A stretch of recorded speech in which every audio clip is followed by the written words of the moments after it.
Halo guys, halo semua, apa kabar? Jumpa kembali dalam seri kuliah aljabar linear dan geometri. Pada materi kali ini kita akan membahas topik Singular Value Decomposition atau dikenal dengan nama SVD. Materi ini masih berkaitan dengan nilai-nilai eigen dan vektor eigen. Saya ucapkan selamat belajar dan selamat menyaksikan. Metode SVD digunakan untuk mendekomposisi sebuah matrik. Mendekomposisi matrik artinya kita memfaktorkan sebuah matrik, sebut saja matrik A, menjadi sejumlah matriks lain, yaitu matrik P1, P2, sampai PK, sedemikian sehingga matrik A itu dapat dinyatakan sebagai hasil kali dari P1 kali P2, dan seterusnya sampai dikali PK. Di dalam aljabar linear, terdapat beberapa metode untuk mendekomposisi matriks. Yang pertama adalah metode dekomposisi LU atau LU decomposition. Yang kedua adalah metode dekomposisi QR atau QR decomposition. Dan yang menjadi topik bahasan kita kali ini adalah metode dekomposisi nilai singular atau singular value decomposition. Karena metode ini yang kita pilih ya, karena masih berkaitan dengan teori nilai-nilai eigen dan vektor eigen yang menjadi pokok bahasan kita minggu lalu. Sedangkan untuk metode dekomposisi LU dan metode dekomposisi QR, di sini akan diberikan gambaran sekilasnya. Metode dekomposisi LU memfaktorkan matrik A menjadi matrik L dan matrik U. Matrik L disebut dengan matrik segitiga bawah, yaitu sebuah matrik yang diagonal utamanya sama dengan 1, sedangkan nilai-nilai di atas diagonal utama seluruhnya bernilai 0. Sedangkan matrik U adalah matrik segitiga atas atau upper triangular matrix, yaitu sebuah matrik yang nilai-nilai di bawah diagonal utama ya seluruhnya bernilai 0. Sebagai contoh, ini adalah matrik A ya, kemudian difaktorkan menjadi matrik L dan matrik U yang berukuran sama yaitu 3 kali 3. Nah, di sini matrik L semuanya elemen diagonal utamanya bernilai 1 ya, sedangkan di atas diagonal utama bernilai 0 semuanya. Sedangkan matrik U di sini elemen diagonal utamanya adalah ini ya. Nah, sedangkan di bawah diagonal utama semuanya bernilai 0. Metode dekomposisi LU biasanya digunakan untuk menyelesaikan sistem persamaan linear yang berbentuk AX sama dengan B. Dalam hal ini, matrik A diganti dengan L dan U. Nah, topik tentang penyelesaian sistem persamaan linear AX sama dengan B dengan menggunakan dekomposisi LU ini tidak dibahas di sini ya. Ini dapat ditemukan di dalam literatur tentang metode numerik. Metode dekomposisi yang kedua adalah QR decomposition. Metode ini memfaktorkan matrik A menjadi dua buah matrik, yaitu matrik Q dan matrik R. Matrik Q adalah matrik ortogonal. Ya. Matrik ortogonal adalah matrik yang setiap kolomnya itu dinyatakan sebagai vektor ya, atau vektor kolom. Dan setiap vektor kolom ini saling ortogonal satu sama lain. Ingat kembali definisi ortogonal ya, di dalam aljabar vektor. Dua buah vektor dikatakan ortogonal apabila hasil kali titik kedua vektor tersebut sama dengan 0. Jadi kalau di sini vektor E1, E2, E3 ya sebagai kolom-kolom dari matrik Q ini, maka E1 dikali E2 sama dengan 0, E1 dikali E3 sama dengan 0, E2 dikali E3 sama dengan 0. Dan setiap kolom vektor ini menyatakan vektor satuan. Vektor satuan adalah vektor yang magnitud atau panjangnya sama dengan 1. Sedangkan matrik R ini diperoleh dengan mengalihkan setiap E1 dengan A1 ya, E1 dengan A2, E1 dengan A3 ya. Di sini E2 dengan A2, E2 dengan A3, E3 dengan A3. Nah, tanda T di sini menunjukkan dia transpose.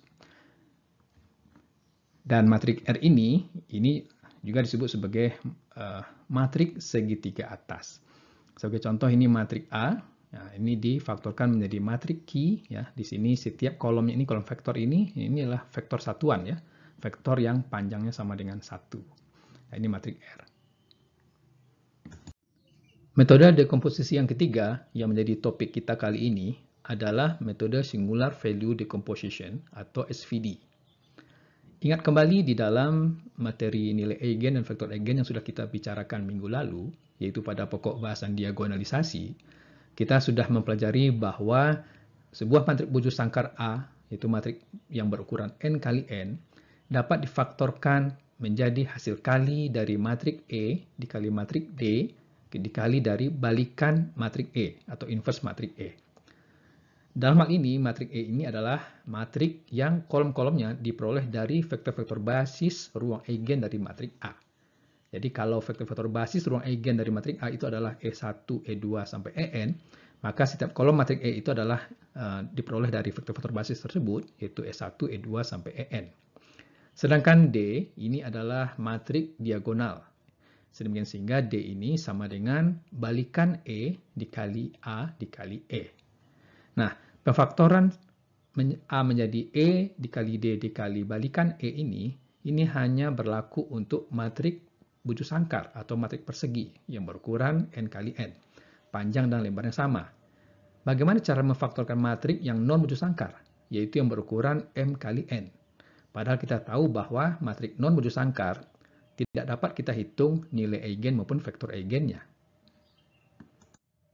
Nah, untuk matrik yang non buju sangkar, pemfaktoran matriknya menggunakan metode singular decomposition value atau SVD ini. SVD memfaktorkan matrik A yang berukuran M kali N menjadi 3 buah matrik, yaitu matrik U, matrik sigma, dan matrik V. Sehingga matrik A ini sama dengan hasil kali dari matrik U kali matrik sigma dikali matrik V transpose.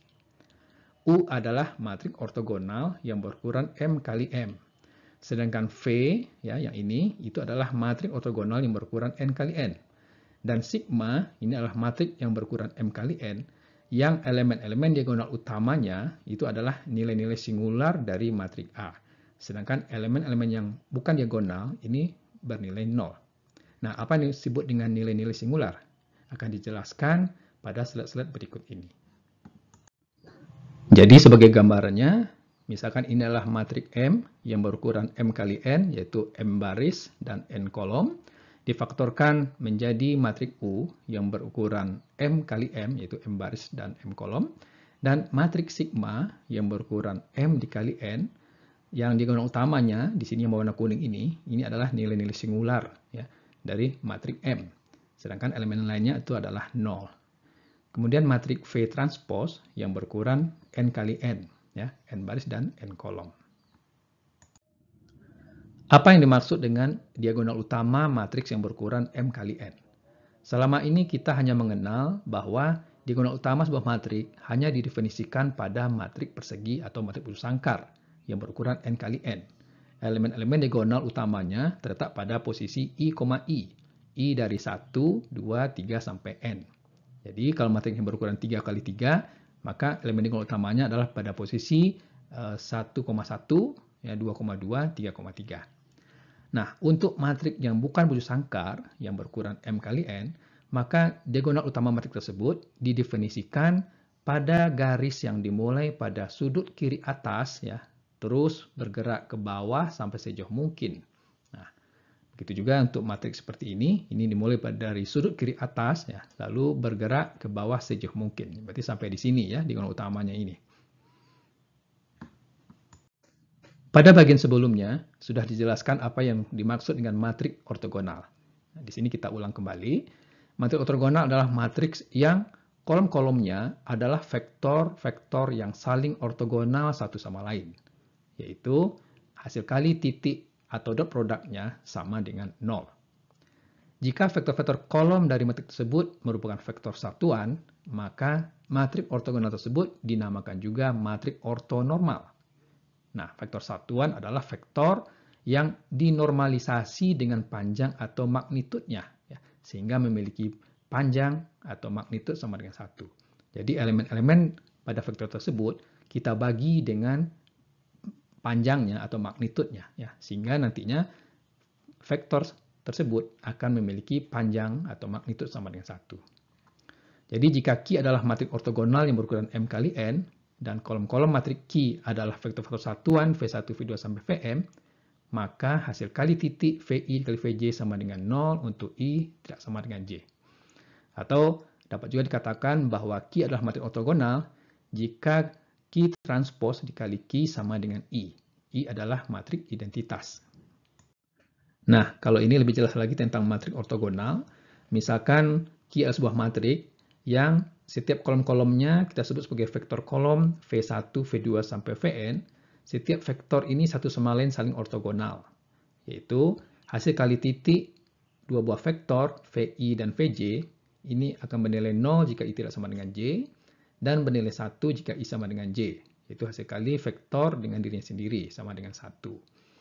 Jadi kalau misalnya matrik ortogonal itu kita sebut sebagai vektor Q, dengan kolom-kolomnya adalah V1, V2, sampai Vn, maka transpos matrik Q dikali dengan matrik Q, ya. Jadi ini adalah transpos dari matrik Q, ini adalah matrik Q, maka hasil kalinya menghasilkan sebuah matrik, yaitu matrik identitas, ya, atau matrik I. Nah, karena hasil kali kedua matrik ini sama dengan I, berarti balikan atau inverse matrik Q ini, ya, itu tidak lain adalah transpos dari matrik Q tersebut. Di sini diberikan dua buah contoh.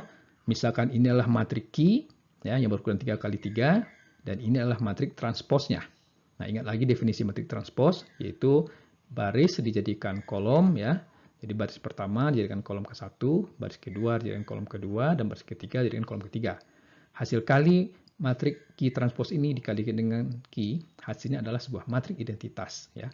Itu juga ini contoh yang kedua, ini matrik Q, dan ini adalah matrik transposnya. Hasil kalinya adalah sebuah matrik identitas.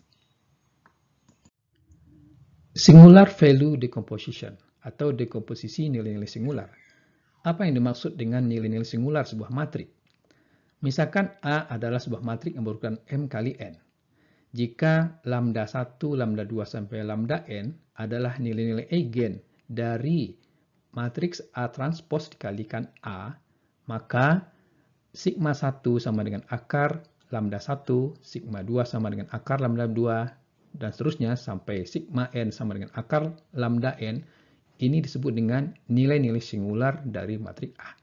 Ya, jadi nilai-nilai singular itu adalah akar pangkat 2 dari setiap nilai eigen dari matrik A transpos dikali A. Ingat ya, ini nilai eigen dari hasil kali A transpos dengan A, bukan nilai eigen dari matriks A.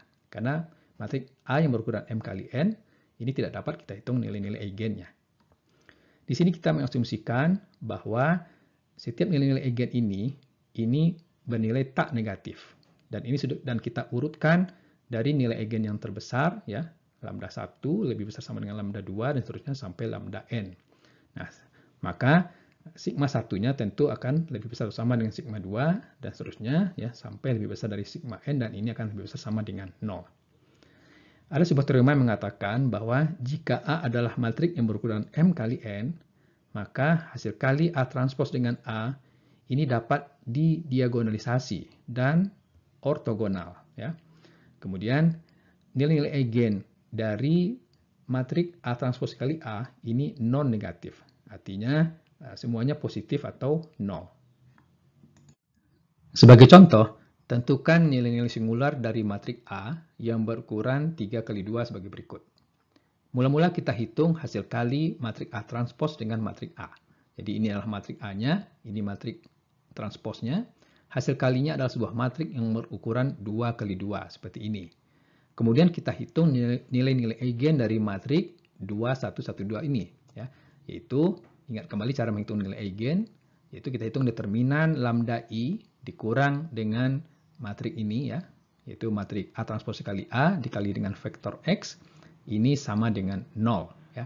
Atau dalam bentuk determinan ini adalah lambda dikurang 2, ya, ini min 1, lambda kurang 2 sama dengan 0. Kemudian kita kali silang, ya, untuk menghitung determinannya. Lambda kurang 2 dikali lambda kurang 2 dikurang dengan min 1 kali min 1, ya, yaitu 1. Sehingga ini menjadi lambda 2 kali lambda 2 kurang 1 sama dengan 0. Atau kalau kita sederhanakan menjadi lambda kuadrat kurang 4 lambda tambah 3 sama dengan 0. Inilah yang merupakan persamaan karakteristiknya. Lalu kita faktorkan, ya, menjadi lambda kurang 3 dikali lambda kurang 1 sama dengan 0. Nah, sehingga nilai-nilai eigen dari matrik ini, ya, yaitu matrik A transpos dikali A, itu adalah lambda 1 sama dengan 3 dan lambda 2 sama dengan 1. Nah, nilai-nilai singular dari matrik A ini, itu kita peroleh dengan menarik akar dari lambda 1 dan lambda 2. Ya. Ini kita urutkan dari besar ke kecil, ya, sehingga sigma 1 sama dengan akar 3 dan sigma 2 sama dengan akar 1. Inilah yang merupakan nilai-nilai singular dari matrik A. Berikut ini adalah teorema tentang singular value decomposition. Jika A adalah matriks yang berukuran M kali N dengan rank sama dengan K, ya ingat lagi definisi rank sebuah matriks, maka A dapat difaktorkan menjadi ya A sama dengan U dikali sigma dikali matriks V transpose. A ini adalah komponen-komponen setiap kolomnya adalah U1, U2 sampai UM, ya. Sedangkan matriks sigma di sini diagonal utamanya adalah sigma 1, sigma 2 ya, yang sudah terurut dari besar ke kecil. Sedangkan nilai-nilai lain yang bukan diagonal utama ini bernilai 0, dan ini adalah matriks V transpose. Ya. Jadi di sini matriks U berukuran M kali N, sedangkan matriks sigma berukuran M kali N, dan matriks V berukuran N kali N. Matriks V ya, ini adalah V1, V2 sampai Vn. Ya. Ini diperoleh dari vektor eigen ya, dari matriks A transpose dikali A. Ya. Sedangkan ini adalah diagonal utamanya di sini ya. Sigma 1, sigma 2 diperoleh dari sigma 1 sama dengan akar lambda 1, sigma 2 sama dengan akar lambda 2 dan seterusnya sampai lambda K sama dengan akar lambda K ya.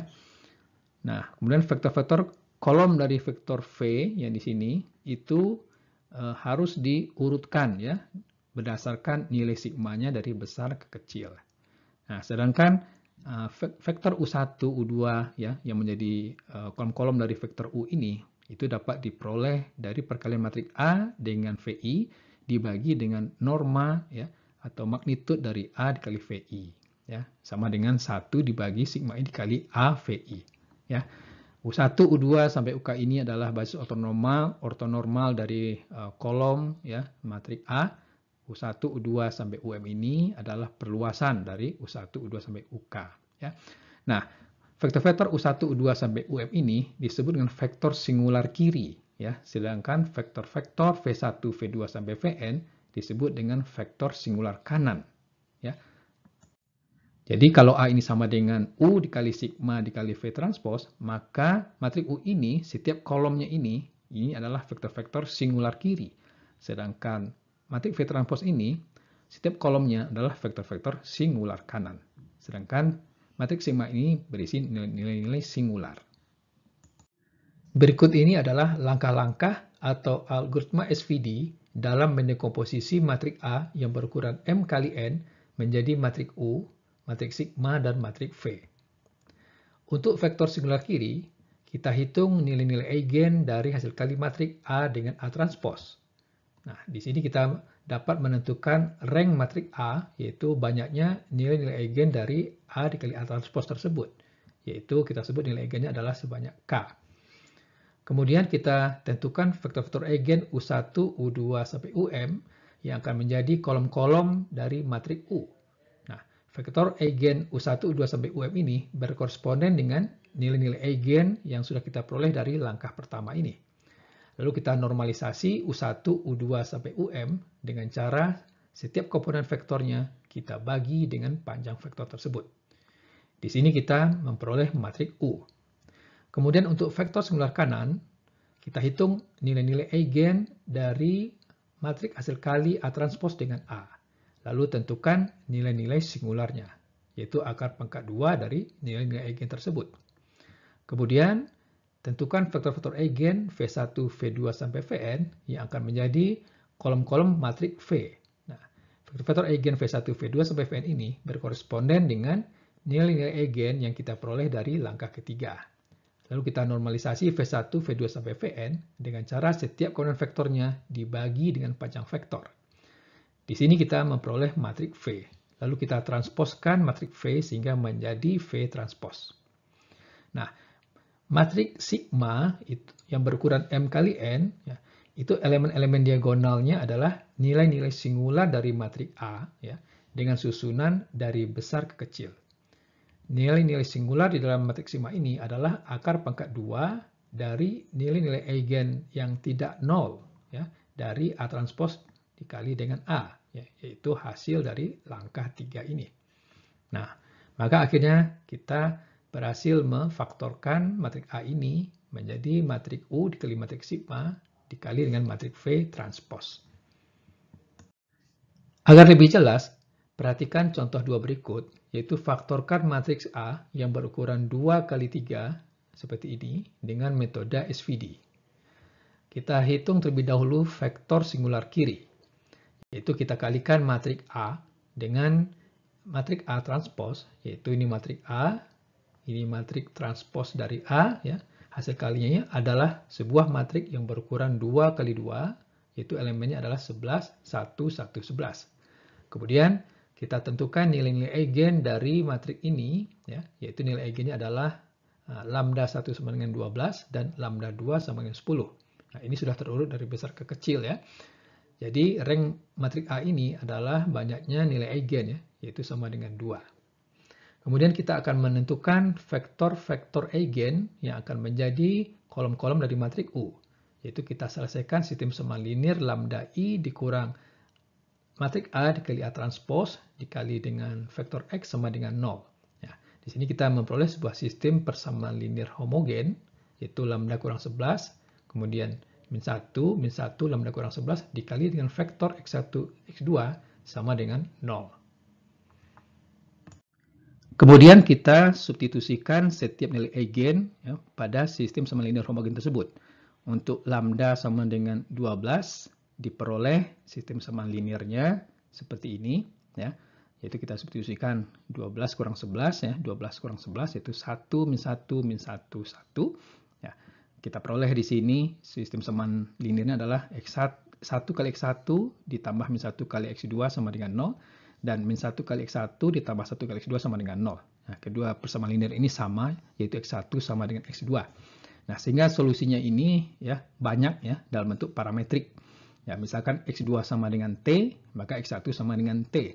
Nah, tapi karena vektor kolom dari matrik U itu adalah terdefinisi nilainya, maka kita bisa memilih nilai T yang sembarang. Nah, untuk mudahnya kita pilih nilai T-nya sama dengan 1, maka jika X2 sama dengan T, T-nya sama dengan 1, berarti X2 sama dengan 1, berarti X1 sama dengan 1.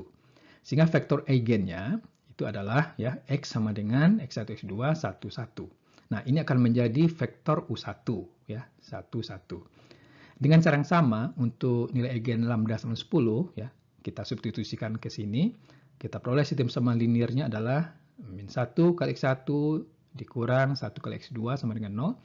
Dan min 1 kali X1 dikurang min 1 kali X2 sama dengan 0, ini juga sama.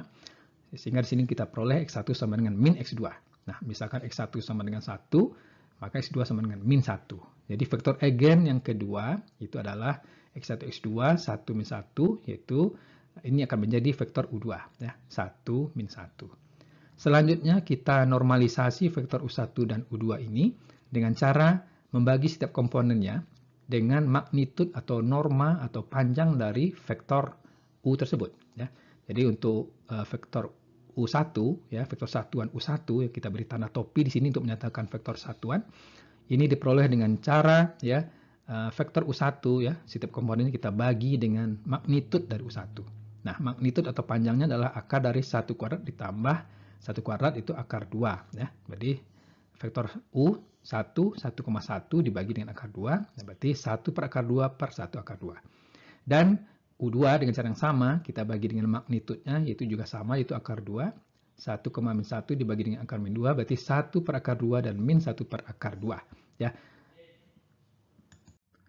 Jadi kita peroleh matrik U, yang kolom pertamanya adalah U1, kolom keduanya adalah U2. Nah, kemudian kita tentukan vektor singular kanan, yaitu kita kalikan matrik A transpos dengan A. Ini adalah matrik A-nya, kemudian ini adalah transposnya. Hasilnya adalah sebuah matrik yang berukuran 3 kali 3.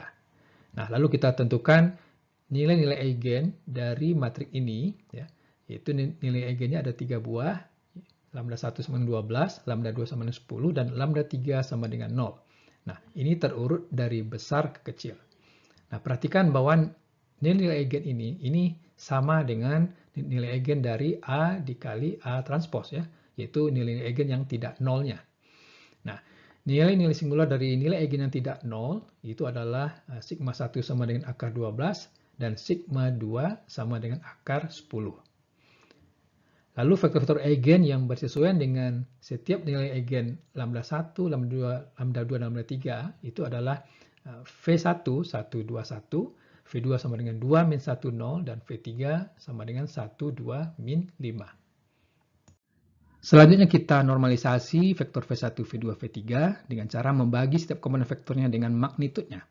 Jadi untuk vektor satuan V1, itu vektor V1 kita bagi dengan magnitudnya, yaitu akar dari 1 kuadrat ditambah 2 kuadrat tambah 1 kuadrat, yaitu 6, akar 6. Jadi di sini 1 per akar 6, 2 per akar 6, 1 per akar 6. Vektor satuan V2, ya, vektor V2, setiap komponen kita bagi dengan magnitud dari V2, yaitu akar dari 2 kuadrat tambah min 1 kuadrat tambah 0 kuadrat, yaitu akar 5. Ya. Jadi di sini 2 per akar 5, min 1 per akar 5, dan 0. Ya. Kemudian untuk vektor satuan V3, V3 kita bagi dengan magnitud atau panjangnya, yaitu magnitudnya adalah akar dari 1 kuadrat tambah 2 kuadrat tambah min 5 kuadrat, yaitu 30 ya, akar 30. Jadi di sini 1 per akar 30, 2 per akar 30, dan min 5 per akar 30. Nah, kita susun ini ke dalam matriks V ya, ini untuk vektor satuan V1, V2, dan V3. Lalu kita transposkan menjadi V transpos. Kemudian kita bentuk matriks sigma yang berukuran 2 kali 3, yang elemen diagonalnya adalah nilai-nilai singular dari matriks A, yaitu akar 12 dan akar 10. Sedangkan elemen-elemen lainnya bernilai 0. Jadi di sini kita sudah memperoleh hasil pemfaktoran A menjadi matriks U, matriks sigma, dan matriks V transpos, yaitu ini adalah matriks A, kemudian ini adalah matriks U, lalu ini matriks sigma, dan ini matriks V transpos. Matriks A berukuran 2 kali 3, kemudian U 2 kali 2, matriks sigma 2 kali 3, dan matriks V transpos berukuran 3 kali 3. Kalau kita kalikan ketiga matriks ini, maka hasil kalinya akan sama dengan matriks A semula. Metode SVD ini memiliki banyak sekali aplikasi ya, di dalam bidang ilmu komputer atau informatika. Misalnya adalah untuk kompresi gambar dan video. Ya, jadi gambar atau video ini dapat dinyatakan dalam bentuk matriks. Ya. Yang kedua adalah untuk pengolahan citra, ya, atau image processing. Kemudian juga banyak dipakai di dalam machine learning atau data science, ya, di dalam computer vision, digital watermarking. Ya, jadi pokoknya untuk data masukan yang berupa matriks, ya, yang direpresentasikan sebagai matriks, ya, ini dapat menggunakan metode SVD. Ini adalah referensi yang digunakan dalam menyusun materi di dalam slide ini, ya. Dengan demikian maka sampai di sini materi tentang singular value decomposition. Semoga kalian dapat mengerti dan memahaminya, ya. Saya ucapkan selamat belajar kembali, ya. Terima kasih atas perhatiannya dan sampai jumpa pada video kuliah selanjutnya. Wassalam.